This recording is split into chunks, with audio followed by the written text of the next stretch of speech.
Hi guys, இந்த வீடியோவில் நாம் கிரிக்கெட் ட்ரேடிங் எப்படி பண்ணுறதை பற்றி பார்க்க போகிறோம். நாம் இருக்க இந்த ஜென்ரேஷனில் மணி ஏர்ன் பண்ணுறதுன்றது ரொம்ப இம்பார்ட்டண்டான ஒரு விஷயம்.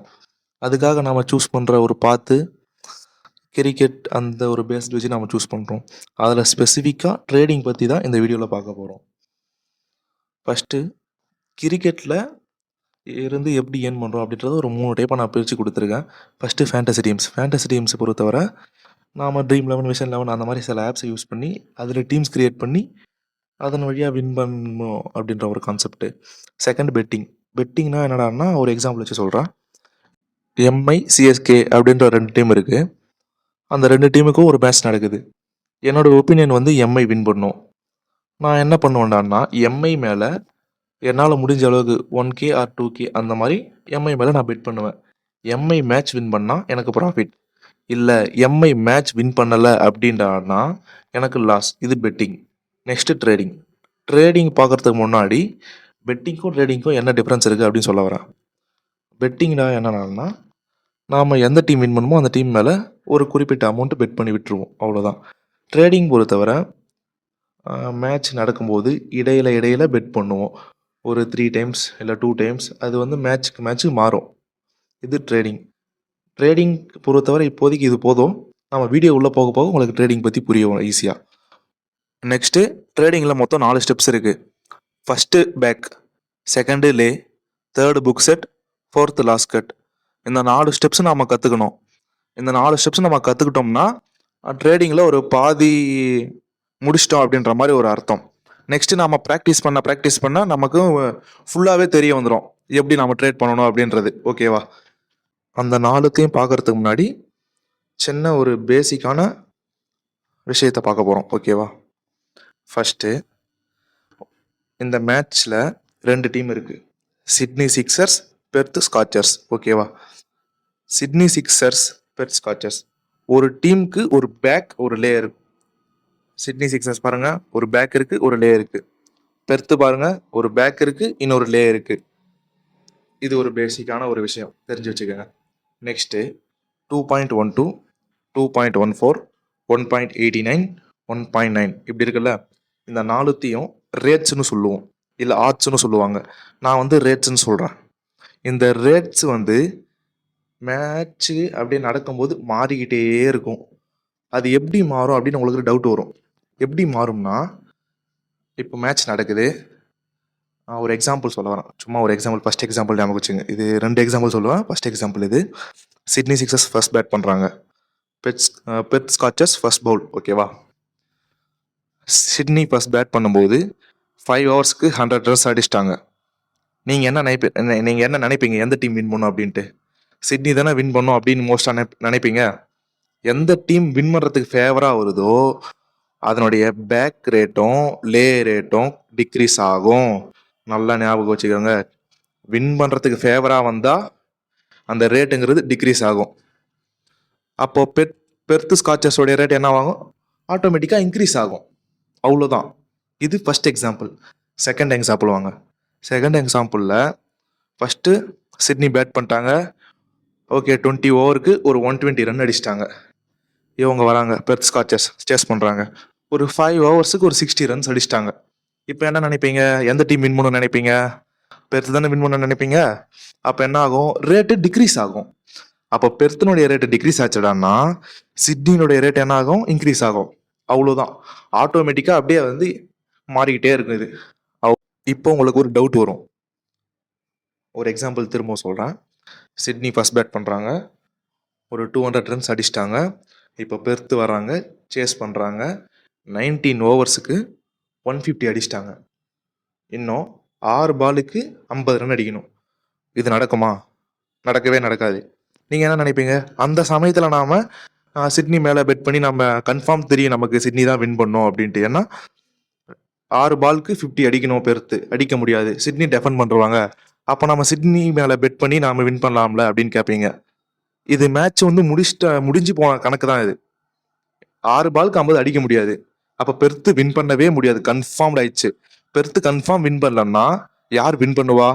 சிட்னி கன்ஃபார்மாக வின் பண்ணும். நான் என்ன சொன்னேன்? எந்த டீமுக்கு வின்னிங் ஃபேவராக வருதோ அந்த ஃபேவர் வர வர ரேட் வந்து டிக்ரீஸ் ஆகிடும் சொல்லிட்டேன். இப்போது சிட்னி கன்ஃபார்ம் வின்னிங்கில் அந்த பொசிஷனுக்கு வந்துச்சு அப்படின்னா என்ன ஆகும், அந்த ரேட்டுங்கிறது பிளாங்க் ஆகிடும், காட்டவே காட்டாது. இங்கே பிளாங்க் ஆயிடுச்சு அப்படின்னா பெர்த்தினுடைய ரேட் என்ன ஆகும், அப்படியே ரொம்ப ஹையில் இருக்கும். அப்படி இருந்தாலும் நமக்கு தேவையில்லை அது, அவ்வளோதான். இந்த பேசிக்கு உங்களுக்கு சொல்லி கொடுத்துட்டேன். நெக்ஸ்ட்டு பேக், லே, புக் செட், லாஸ்ட் கட் இதை பார்ப்போம். பேக்னா நமக்கு எந்த டீம் வின் பண்ணணும்னு தோணுதோ அந்த டீம் மேலே பெட் கட்டுறது, அவ்வளோதான். எனக்கு சிட்னி வின் பண்ணணும்னு தோணுதுன்னா நான் சிட்னியோட பேக் ரேட்டு 2.12 அதை டச் பண்ணி ஒரு குறிப்பிட்ட அமௌண்ட் பெட் கட்டுவேன், அவ்வளோதான். அதே பெர்த்து வின் பண்ணும் அப்படின்னு தோணுச்சுன்னா 1.89 டச் பண்ணி ஒரு குறிப்பிட்ட அமௌண்ட் பெட் கட்டுவேன், வேறு எதுவும் இல்லை. பேக் நமக்கு எந்த டீம் வின் பண்ண தோணுதோ அந்த டீம் மேலே பெட் கட்டுறது, அதுதான் பேக், வேறு ஒன்றும் இல்லை. அதுக்கடுத்து வந்து நான் இப்போ லைவாக போயிட்டு உங்களுக்கு காட்டுறேன்.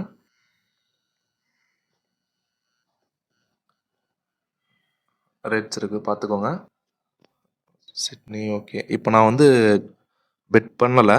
பெட் பண்ணால் அந்த ரேட்டிங்ஸ் பொறுத்து உங்களுக்கு பெட்டிங் இது வந்து புரிய வரும்.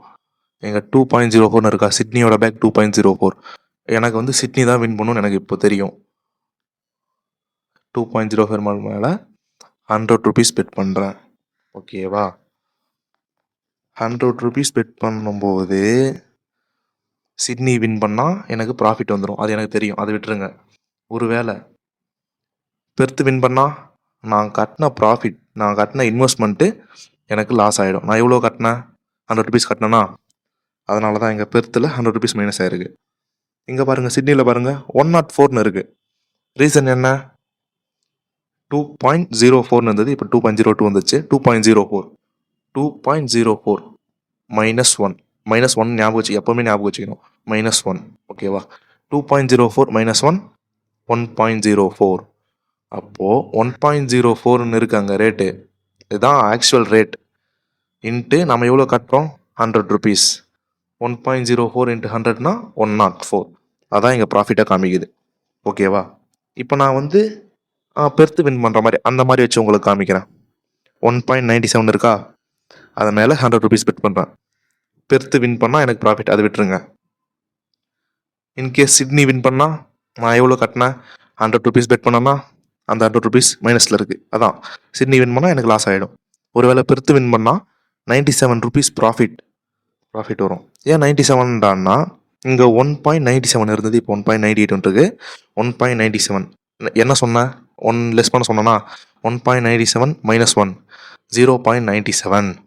0.97 இன்ட்டு எவ்வளோ பெட் பண்ண, 100, 97 rupees ப்ராஃபிட். இங்கே 97 இருக்குல்ல, அது 97 rupees ப்ராஃபிட் ப்ளஸ் இன்வெஸ்ட்மெண்ட் நம்ம 100, டோட்டலி 197 வரும் வெளியே. இது பேக். லே பொறுத்தவரை அப்படியே டிஃப்ரெண்ட்டாக இருக்கும், வேறு ஒன்றும் இல்லை. இருங்க காமிக்கிறேன் உங்களுக்கு, லைவ் வந்து காமிக்கிறேன். பெட் பண்ணும்போது ரேட்டிங்ஸ் எப்படி சேஞ்ச் ஆகுதுன்னு பார்ப்போம். ஃபஸ்ட்டு நான் பேக் சொல்லி கொடுத்துட்டேன், இப்போ வந்து லே பார்க்க போகிறோம். சிட்னி வின் பண்ணாது, அதனுடைய மீனிங் என்ன, சிட்னி வின் பண்ணாதுன்னா சிட்னியை லே பண்ணணும். சிட்னியோட லே ரேட்டு 1.74 டச் பண்ணுங்கள். 100 rupees பெட் பண்ணுறேன். நான் என்ன சொன்னேன் உங்களுக்கு அதுக்கு முன்னாடி, 1.74 76 மாறிச்சு. 1.74 1 மைனஸ் பண்ண சொன்னோன்னா 1 மைனஸ் பண்ணுங்கள், 0.74. நம்ம எவ்வளோ பெட் பண்ணுறோம், 100 rupees. 0.74 × 100 rupees 74 rupees. லே பொறுத்தவரை நாம் எப்படி பெட் பண்ணோம், சிட்னி சிக்ஸஸ் வின் பண்ணாது அப்படி தான் பெட் பண்ணோம். அப்போது சிட்னி சிக்ஸஸ் வின் பண்ணால் எனக்கு 74 rupees லாஸ். பெர்த்து வின் பண்ணால் எனக்கு 100 rupees ப்ராஃபிட். அது எப்படி பெர்த்து வின் பண்ணால் எனக்கு ப்ராஃபிட்டான்னா, யோசிச்சு பாருங்கள். சிட்னி வின் பண்ணலை அப்படி பெட் பண்ணால் அதனுடைய அர்த்தம் என்ன, பெர்த்து வின் பண்ணோம், அதான், வேறு ஒன்றும் இல்லை, ஓகேவா. இப்போது பெர்த்து வின் பண்ணாது அப்படின்னு நான் நினச்சிட்டேன்னா பெர்த்தை லே பண்ணுறேன். ஒரு 100 rupees லே பண்ணுறேன்னு வச்சுப்போம். 2.34 இருக்குது, ஓகேவா. 2.34னா 1 மைனஸ் பண்ண சொன்னோன்னா 1 மைனஸ் பண்ணுங்க. 1.34 × 100 எவ்வளோ, 134, ஓகேவா. நான் எப்படி பெட் பண்ணேன், பெர்த்து வின் பண்ணாது அப்படின்னு பெட் பண்ணேன். ஒருவேளை பெர்த்து வின் பண்ணால் எனக்கு 134 ருபீஸ் லாஸ். ஓகேவா? பெர்த்து வின் பண்ணாது நான் பெட் பண்ணேன். அதனுடைய அர்த்தம் என்ன? சிட்னி வின் பண்ணோம். அப்போ சிட்னி வின் பண்ணால் எனக்கு 100 ருபீஸ் ப்ராஃபிட். இந்த பேக்கு லே இதை மட்டும் தெளிவாக புரிஞ்சுக்கோங்க. Next last cut book set ஒன்றுமே இல்லை. அது வந்து ட்ரேடிங் என்ட்ரிஸ் வேறு அது ஒன்றுமே இல்லை. ஈஸி தான் அது. பேக்கு லே இதை மட்டும் தெளிவாக புரிஞ்சுக்கோங்க. இப்போது புக் செட்னா என்னன்னு பார்ப்போம். புக் செட்னா ஒன்றும் இல்லை. 2 டீம் இருக்குல்ல, சிட்னி பெர்த் 2 டீம் இருக்குது. 2 டீம் சைடும் ப்ராஃபிட் வர மாதிரி பண்ணணும். அது பேர் தான் புக் செட்டு. நெக்ஸ்ட்டு லாஸ்ட் கட்டு. லாஸ்ட் கட்டுனா என்னடான்னா, சிட்னி சைடு பாருங்கள் 10K இருக்குது ப்ராஃபிட்டில். பெர்த்து சைடு பாருங்கள் 0 இருக்குது. இது வந்து சிட்னி வின் பண்ணால் நமக்கு ஓகே ப்ராஃபிட்டு. ஒருவேளை பெர்த்து வின் பண்ணால் நமக்கு ப்ராஃபிட்டும் இல்லை லாஸும் இல்லை. இதுதான் நான் லாஸ்ட் கட்டுன்னு சொல்லுவாங்க. லாஸை கட் பண்ணி வர்றது லாஸ்ட் கட். இது லாஸ்ட் கட் புக் செட் என்னன்னு தெரிஞ்சுக்கோங்க. நெக்ஸ்ட்டு வந்து புக் செட் எப்படி பண்ணணும், லாஸ்ட் கட் எப்படி பண்ணணும்னு பார்ப்போம். நம்ம பண்ண அந்த லாஸ்ட் மேட்ச் பெர்த்தும் சிட்னி மேட்சும் முடிஞ்சிருச்சு. ஸோ வேறு மேட்ச் இப்போ போயிட்டுருக்கு. அந்த மேட்ச் பார்ப்போம். இப்போ வந்து ராயல்ஸ் அப்புறம் சன்ரைசர்ஸ் 2 டீமுக்கு ஒரு மேட்ச் போயிட்டுருக்கு. இப்போ வந்து நான் வந்து நான் டெலிகிராமில் வந்து என்ட்ரிஸ் கொடுத்துருவேன். எப்படின்னா ஃபஸ்ட்டு வந்து ஒரு என்ட்ரி கொடுப்பேன். ஃபஸ்ட் என்ட்ரின்னு கொடுத்துட்டு ராயல்ஸ் பேக் ஃபஸ்ட் என்ட்ரி அப்படின்ற மாதிரி கொடுத்துருவேன். உங்கள்கிட்ட இருக்க மணிக்கு ஏற்ற மாதிரி நீங்கள் வந்து பெட் பண்ணணும் ஃபஸ்ட்டு. ஓகேவா? 2.08 இருக்குல்ல, அங்கே பெட் பண்ணிடுவீங்க. இப்போ இவங்க நல்லா ப்ளே பண்ணிருக்காங்க. ப்ளே பண்ண ராயல்ஸ் நல்லா ப்ளே பண்ண என்ன ஆகும்? ரேட்டு டிக்ரீஸ் ஆகும். அந்த சமயத்தில் 1.96 இருக்குல்ல, அங்கே வந்து ஒரு 1.3 அந்த மாதிரி வர சமயத்தில் நான் டெலிகிராமில் வந்து சொல்லுவேன். அப்போ வந்து புக் செட் பண்ணுங்க அப்படின்ற மாதிரி. அந்த டைமில் நீங்கள் கேஷ் அவுட்னு டச் பண்ணால் போதும், அது புக் செட் ஆகிடும். போத் சைடு ப்ராஃபிட் வந்துடும். இவ்வளோதான் புக் செட்டு. லாஸ்ட் கட்டை பொறுத்தவரை என்னடான்னா அதுவும் இதே மாதிரி தான். இதே மாதிரி ஒரு என்ட்ரி ஃபஸ்ட்டு நான் என்ட்ரி கொடுப்பேன்ல, ராயல்ஸ் பேக் பண்ணுங்க அப்படின்னு ஒரு ஃபஸ்ட் என்ட்ரி கொடுப்பேன். நீங்கள் எடுத்துருவீங்க. எனக்கு ராயல்ஸ் தான் வின் பண்ணணும்னு ஒரு 100% கான்ஃபிடென்ட் இருந்தாலும் நமக்கு வந்து ஒரு சேஃப்டியாக லாஸ் ஆகக்கூடாது அப்படின்ற ஒரு ரீசனுக்காக சன்ரைசர்ஸ் ஈஸ்டர்ன் இருக்குல்ல, இப்போ இப்படி இருக்குது. ஒரு 1000 ருபீஸ் நான் பண்ணுறேன். 860 வருது. கீழே வந்து -1K அப்படி இருக்குது. இப்போது மேட்ச் போக போக நல்லா ப்ளே பண்ண ராயல்ஸனுடைய ரேட்டு டிக்ரீஸ் ஆகும். அப்போது ஆப்போசிட் சைடு இருக்க சன்ரைசர்ஸோடைய 2.1ன்ற ரேட்டு வந்து இன்க்ரீஸ் ஆகிட்டே போகும். இன்க்ரீஸ் ஆகிட்டு போகும்போது ஐ திங்க் ஒரு 4 அப்படின்ற மாதிரி 2.1 இருக்குல்ல, அங்கே வந்து 4 அந்த மாதிரி வர சமயத்தில் நான் என்ட்ரி சொல்லுவேன். அப்போ வந்து லாஸ்ட் கட் பண்ணுங்கள். லாஸ்ட் கட்னா என்னடான்னா, நீங்கள் ஃபஸ்ட்டு என்ட்ரி எடுத்திருப்பீங்கல்ல, அதுக்கு ஆப்போசிட் சைடு திரும்ப ஒரு என்ட்ரி எடுக்கணும். இப்போ இங்கே ப்ளஸில் இருக்குது, டாப்பில் ராயல்ஸில் ப்ளஸில் இருக்குது, ஈஸ்டர்னில் மைனஸில் இருக்குது. நீங்கள் என்ன பண்ணணும்? ஈஸ்டர்னில் அந்த சன்ரைசர்ஸ் ஈஸ்டர்னில் நீங்கள் பெட் பண்ண அப்படியே அது வந்து 0 எடுத்துகிட்டு வந்துடணும். இதுதான் லாஸ்ட் கட். நீங்கள் ப்ளே பண்ண தான் உங்களுக்கு ஃபுல்லாக புரிய வரும் லாஸ்ட் கட் புக் செட். உங்களுக்கு பேக் லே அது தெரிஞ்சாலே போதும், அதை வச்சே நீங்கள் ப்ளே பண்ணலாம். லாஸ்ட் கட் தான் கொஞ்சம் உங்களுக்கு கன்ஃபியூஸ் இருக்கும். புக் செட்டு அந்தளவுக்கு எதுவும் பிரச்சனை இல்லை. அது கேஷ் அவுட் கொடுத்தாலே வந்துடும். நீங்கள் ப்ளே பண்ண உங்களுக்கு கண்டிப்பாக புரிய வந்துடும்.